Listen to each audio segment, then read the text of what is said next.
this room, I would actually make a bet with any one of you that I am the biggest failure in this room. I would bet you that I have failed more than anybody else in this room. And at a very, very young age. I mean, I can remember I was 10 years old. I got a phone call from the minister at our family church, and he said, "Hey, Carl, this is Gordon.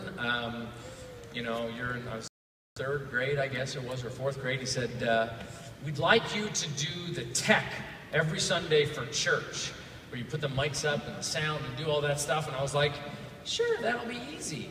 And he said, "No, it won't be easy." And he was right. I mean, from cables falling out, batteries dying, and feedback in the middle of the Sunday service, and there was one guy that would come up, and no matter how good I thought I was doing, he'd always say, "It's too loud." If anybody sees Rick Brown, please tell him that I've made a nice little career out of that input. But, you know, so that was a little bit of a failure, but I managed to work my way through it. And then, and actually, I had an experience in 7th grade where I've told you my basketball story. In 7th grade, I went out for basketball, and I was actually I thought I was actually a pretty good basketball player. My Uncle Kenny taught me how to shoot, dribble, and it was kind of fast and everything. This is going to be a no-brainer. So I tried out and got cut the first day. And I thought about it, and the next day I went into Mr. Boylan's office and I said, "You know, thanks for letting me try out. I'm just wondering, what can I work on so that next year maybe I could make the team?" And he gave me a couple tips, maybe learn how to shoot, maybe learn how to dribble, get some speed. And I said, "All right, I'm going to start working on that." And the next day he called me into his office and he said, "You know what, I've decided I want you on the team. Because I think you might be able to make something and help the guys." And I was like, "Okay, great, awesome." And then, of course, we proceeded to lose 17 games in a row, 2 seasons in a row. Failure. And I continued my epic track record. In my high school, actually, right before I started the high school, they were one of the first schools in the state, if not the country, to install a complete color TV studio. And because of my background in the church with all that technology, I sort of got recognized as the guy who plugged mics in and fixed when batteries go, all that kind of stuff. So very early, I got involved in this color TV studio in my high school. It turned out that the state of Pennsylvania was so impressed with what the color studio was turning out that they gave us this assignment. They wanted us to do an inspirational video for students to get more involved in extracurricular things and sports and band and all that kind of stuff. And my teacher, Mr. Cardellino, said, "Carl, I want you to produce this thing." And I was like, "Oh my God, this is the most fantastic thing. What a great project." So I got to work on it. And I'm shooting things and doing interviews, and we're creating music for it. And we had this edit base, and I was editing and learning how to work all that stuff. And I worked tirelessly for 2 months to get this thing done. I mean, literally, my parents, I don't know if you remember this, my parents said, because my grades were slipping, they said, "You know, what's the deal here? You're sort of out of whack." And I was like, "No, I'm on this project, so I'll try to keep up with that stuff." But I got this really cool project for the state of Pennsylvania Board of Education. So I'm working on it, it's coming along really well, and actually, it was so exciting to me, and I was so focused on it, that my teacher, with my parents' permission, would actually, when he would leave at the end of the day, would actually lock me in the studio. There was a bathroom in there, but he would lock me in. Nobody in the school knew. And there was a couch, so I'd work all night, and then finally when I couldn't do it anymore, I'd sleep, and the janitor would come in, and he'd wake me up, and he'd say, "All right, Carl, you gotta go have breakfast," and I'd come back in. And that went on for about a week.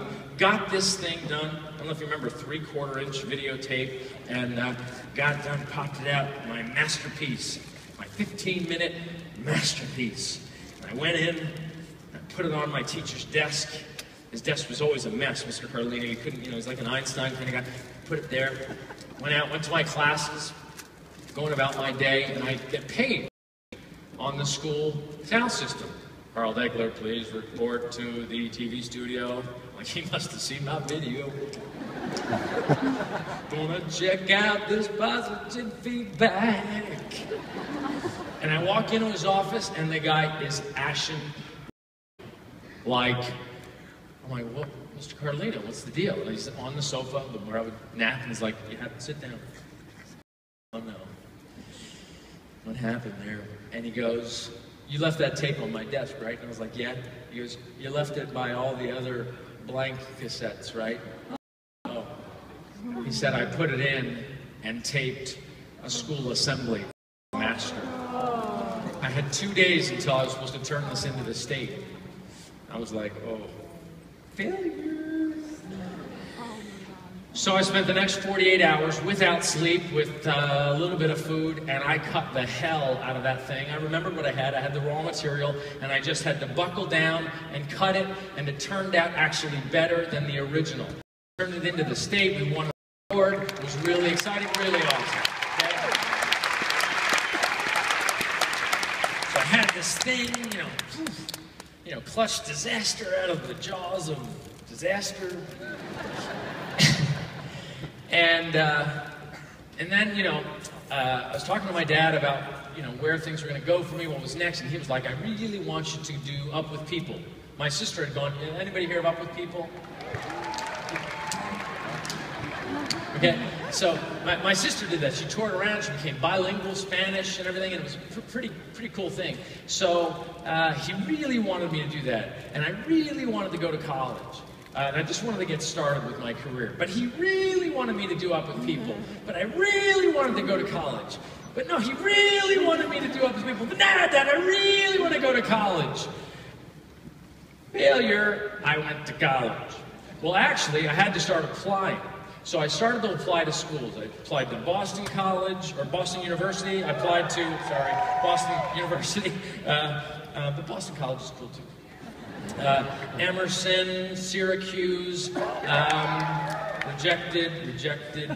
Remember I said my grades slipped? Well, that also meant my SATs were pretty lame. I think I got points for signing my name.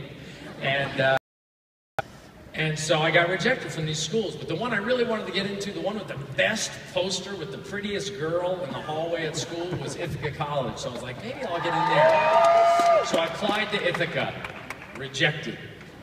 But I really wanted to go, so I called up the dean's office and I said, hey, I'd like to tour the campus if that would be okay. A friend of mine wanted to go to Cornell, so we drove up there together. They said, sure, anybody can tour the campus. So we went. We were touring the campus. As we got to the School of Communications, and I asked the secretary, could I meet with the dean, please? And they're like, well, he's not in right now. And I was like, well, how long till he'll be in? She said, about a half hour. I said, okay. So I kept touring, and I went back half hour, and I got a meeting with the dean. And I said, I just need 10 minutes. So I went in there, and I had a copy of my award-winning videotape, and I said, hey, look, you guys turned me down. You said I was not Ithaca material. But let me tell you something. You're going to have a lot of people come in here who are going to have great grades. They succeeded at the SATs. They're going to show you that they're going to be great students. I said, I'm going to do something more than be a great student. I don't know what kind of grades I'm going to get here, but you're not going to find somebody that works harder. And then after the education, which is what I think you want, I'm going to work to be the greatest alum that this school has ever had. I'm going to try to make you guys proud of the education that I get. And I'm telling you right now that the output that I will show you will be worth giving me this chance to come to your school. He looked at me kind of cross-eyed, kind of like I was an alien, kind of the same way that Mr. Boylan in 7th grade basketball looked at me. And he said, well, look, I have a meeting now. Why don't you come back in a couple of hours, go grab lunch, and then we'll talk. So I don't know if you remember this, but this is 82 or so. This is before they raised the drinking age in New York from 18 to 21 like it was in Pennsylvania. So my friend and I had our first 3-beer lunch legally there in Ithaca, and we sort of stumbled our way back to campus. And I went into his office, tried to gather myself, and he said, Carl, accepted to Ithaca, will you join us? And I was like, absolutely. So I got accepted to Ithaca, and I made Dean's List. I got good grades, but more importantly, I got the tools that would do what this is now, what we're creating. And more exciting, was more, we funded a program that the School of Communications is right now so that the students are creating team, body, and fit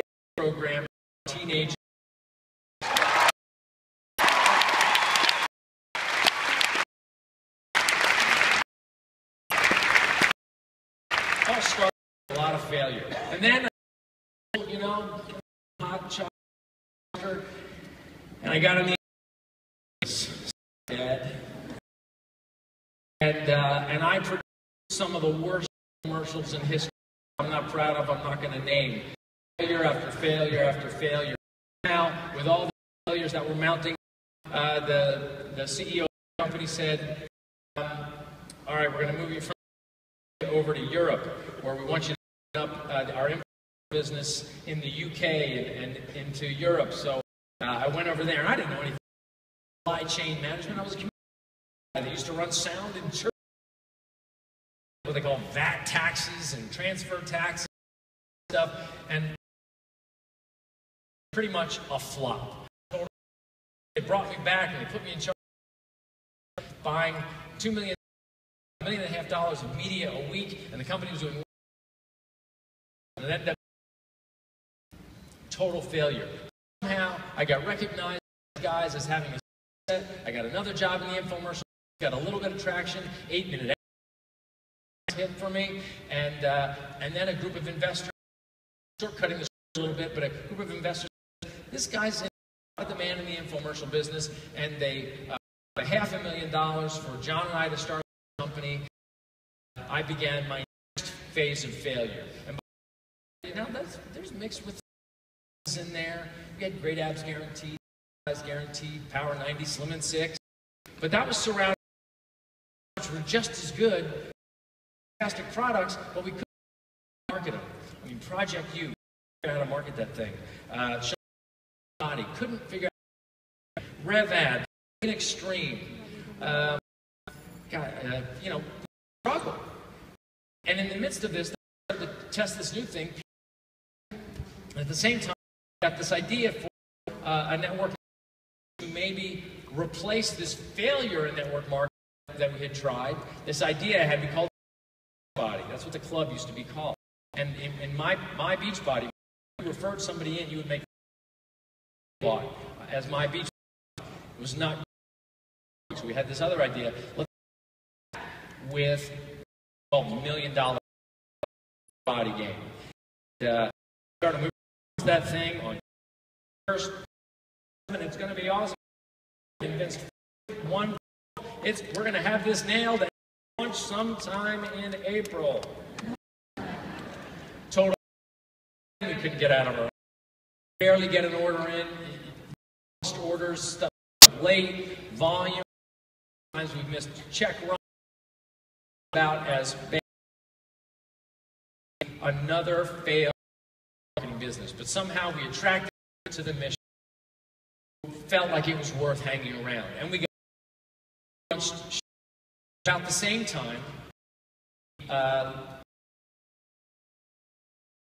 Different versions of that show to make it work. And that becomes one of the fastest growing, if not biggest brands in fitness between 2007 and 2011. And Shakeology, which I can remember the first presentation of Shakeology, I got the look from Mr. Boylan and the Dean of the Communications, like, really?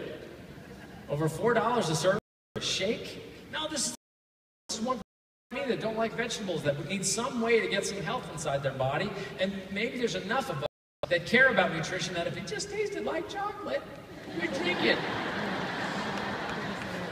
And it turned out that actually worked.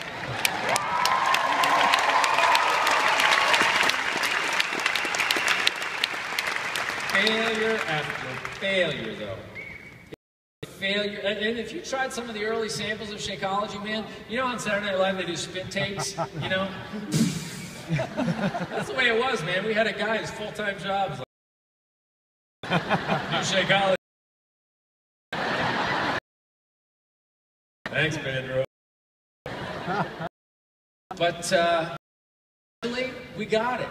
And then there were some things about the formula that we wanted to change. We were so excited because people love this because it's the let's put it out there. We're going to make this thing happen. Put it out there. Give them. They'll love it. You guys spit that thing out, and we were like, oh, no. That was going to be a really big business. Remember that? But you were patient with us, and in a matter of 2.5 months, we got that flavor turned around, actually substituted some of the fructose out of there, and you embraced the reformulation. And now, as I mentioned earlier, we're up to 250,000 people drink that thing every single day.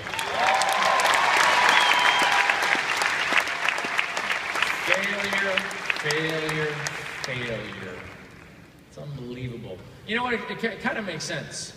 You know, all this failure, and I think one of the reasons that it is so meaningful to me, you know, and people say, hey, Carl, you're so humble, and you're just a regular guy.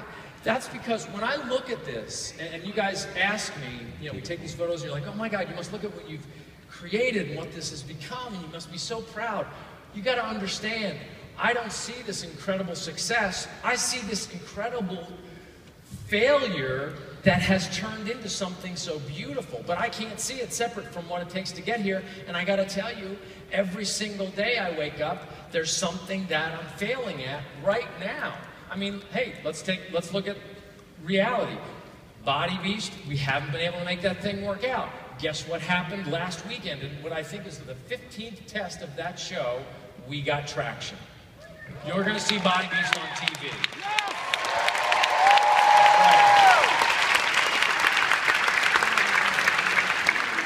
By the way, you want to have a good time? Say to Sagi, the biggest, most massive, scary guy you'll ever see, say, hey, I hear your show's going to turn out. Yeah, I know.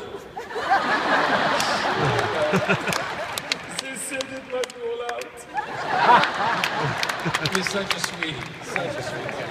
Really? I'll hold you, Sagi.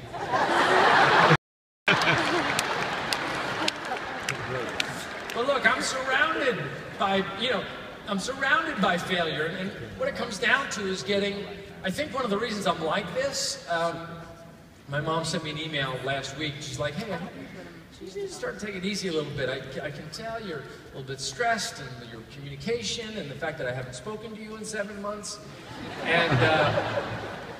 And I've come to realize that I'm actually comfortable with the discomfort. And when we talk about never giving up, I think that's what it comes down to.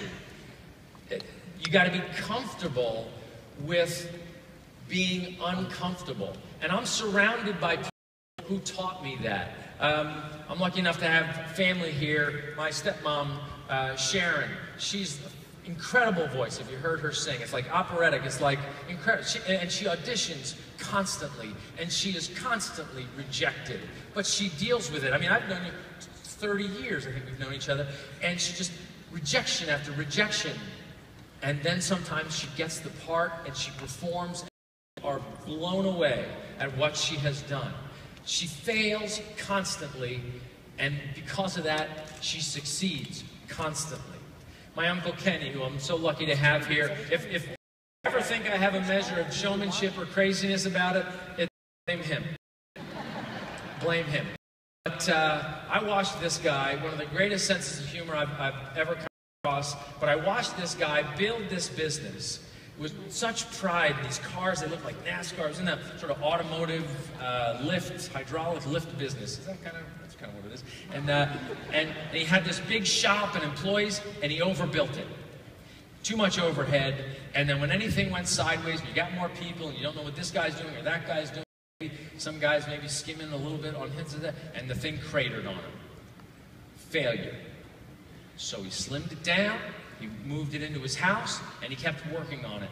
And he's got one of the most successful, ongoing followings of customers that you could ever want. He's one of the best salesmen I have ever met. He inspires me. Every time I talk to him, failure, failure, failure, unbelievable success. My mom, she's done everything right. I don't know what's the deal.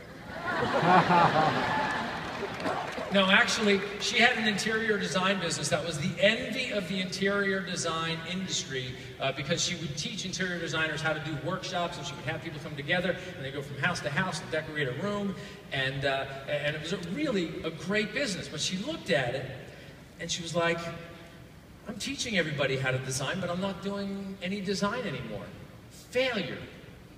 So She sold it, or she got rid of it. She moved on. Failure, failure, failure, absolute success. One of the greatest inspirations for me is my dad. I want to talk about resilient. This guy went through this incredible business. Things were going incredibly well. And then when it turned sideways with the gas crisis and other things that happened, he shut the thing down. But he didn't take it bankrupt. He made sure that every customer got what they paid for and every vendor got paid, even though it almost killed him.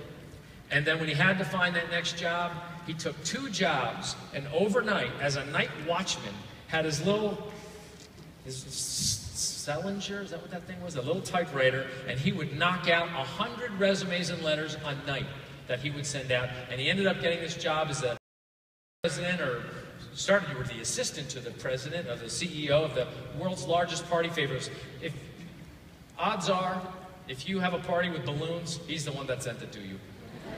Seriously, the biggest party favors company in the world, probably, built a $5 to $10 million business out of a little garage in Philadelphia, and they built it to this huge thing with warehouses around the world. Failure, failure, failure, massive success. Incredible work ethic. I'm even surrounded by failure at the office. Michael Neiman, an incredible guy to watch up here.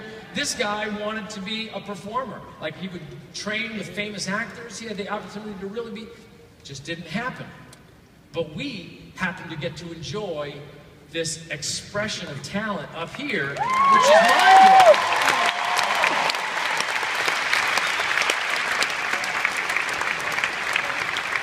And, you know, literally, I'm sure, you know, I'm not going to call everybody out and all their failures, so don't worry. The point is, the theme of never give up is, I think, can be a little sloganish, but it gets the point across. But the reason that it's meaningful is not because, oh, I'm never going to give up when things are good. That's the easy part.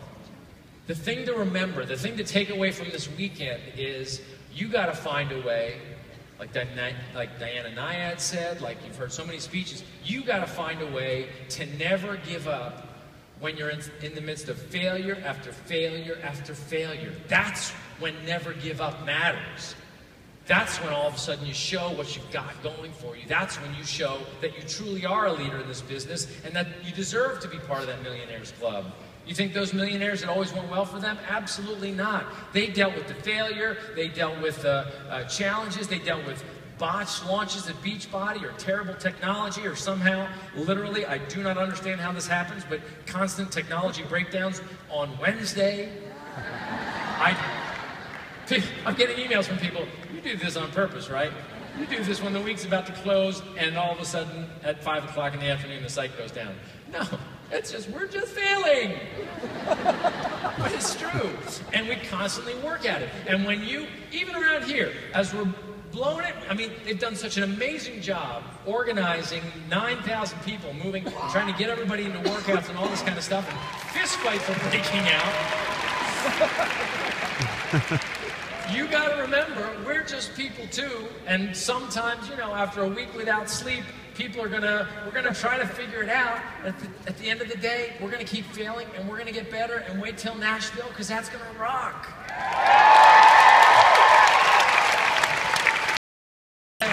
Bit by bit by bit, failure's gonna happen. Hey, right? We thought we ended slavery. We had a whole war about this thing ended slavery, and a president got shot for it.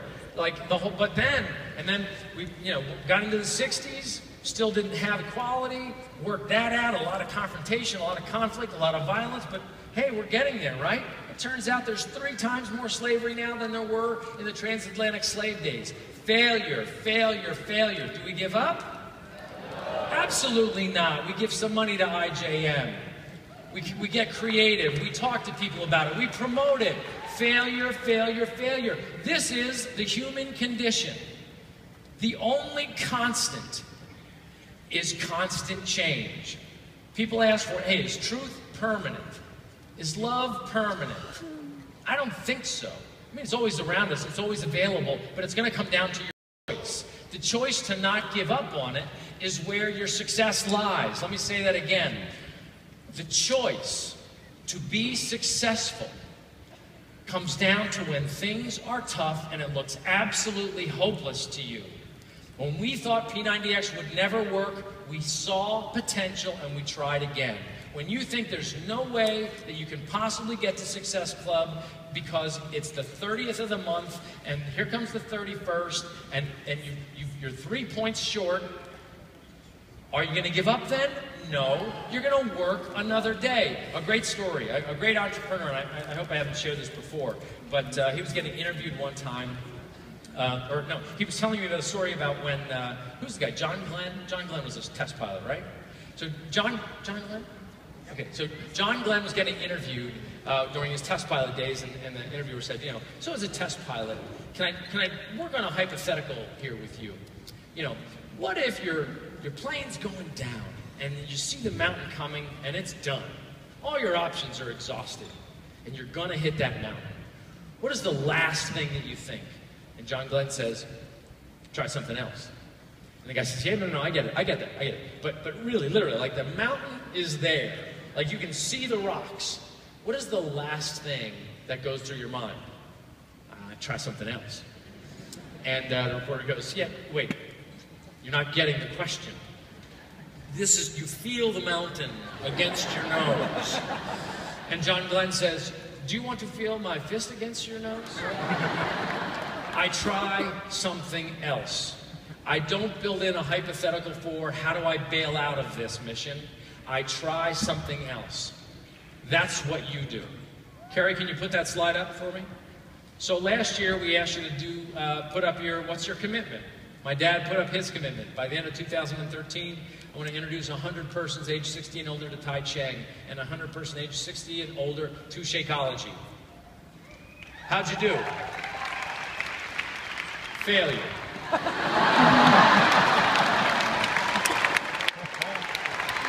That's right.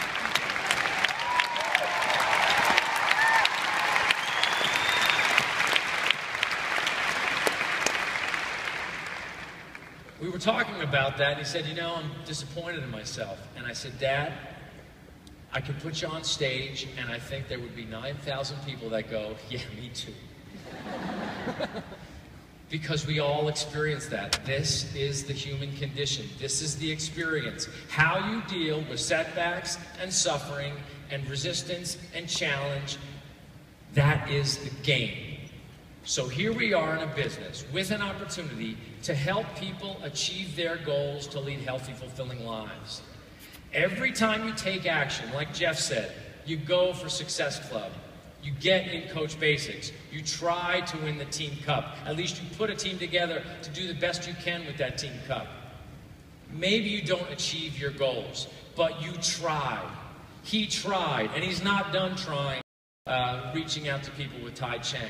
He's absolutely going to keep trying. That's what we do. That's what my family does. One of the people I'm the most proud of in the world is my sister. Incredible resistance, incredible problems. She's a friggin' warrior, man. You gotta be a warrior. You never quit. Resistance is going to happen. I think the people with the hardest resistance, with the wind blowing in their face, the steepest hill, they're the toughest warriors. Katie, if you're out there, you and that cancer, beat that mother.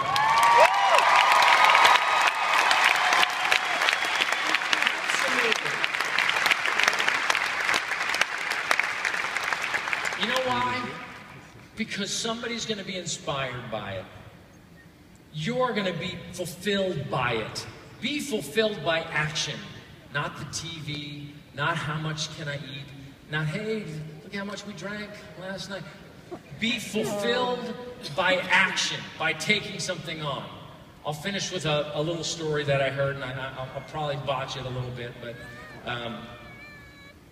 there was this woman walking along the beach, taking her normal Sunday morning walk. She's going out there. There's been a big storm the night before. She's walking along, and she looks down. She sees, like, the beach is kind of orange. She's walking along. What the heck is going on? She gets closer. She realizes that literally tens of thousands of starfish have been washed up on the beach. And She's like, what the heck? And she, like, beautiful starfish just lining the beach. As she walks farther, she sees this 8-year-old boy picking him up and throws a starfish out there. Picks it, finds another, throws that way, watches it go in. She goes, hey, what are you doing? You really probably shouldn't throw those. And they're like, oh no, they need to be in the water, otherwise they're going to get baked in the sun here because they're not in the tide pool, so they need to be out in the water so that they can survive. She looks up and down the beach. She's thinking, this poor kid, he's going to be so disappointed by this incredible failure. I mean, so his parents are going to get him. He's going to have to go to lunch or something. This is not going to be pretty for him. So she goes back over and she goes, well, you know, it's great what you're trying to do here, but you know you're never going to get them all in the water. It's just not going to matter. You're not going to be able to get them all in there. He looks at her, kind of like Mr. Boylan looked at me. Picks up one, throws it as hard as he can. Mattered to that one. Never give up. Don't forget the power you have in this world. I'm going to continue to fail if you promise to continue to fail. And together we'll succeed. Thank you for coming to Coach Stone.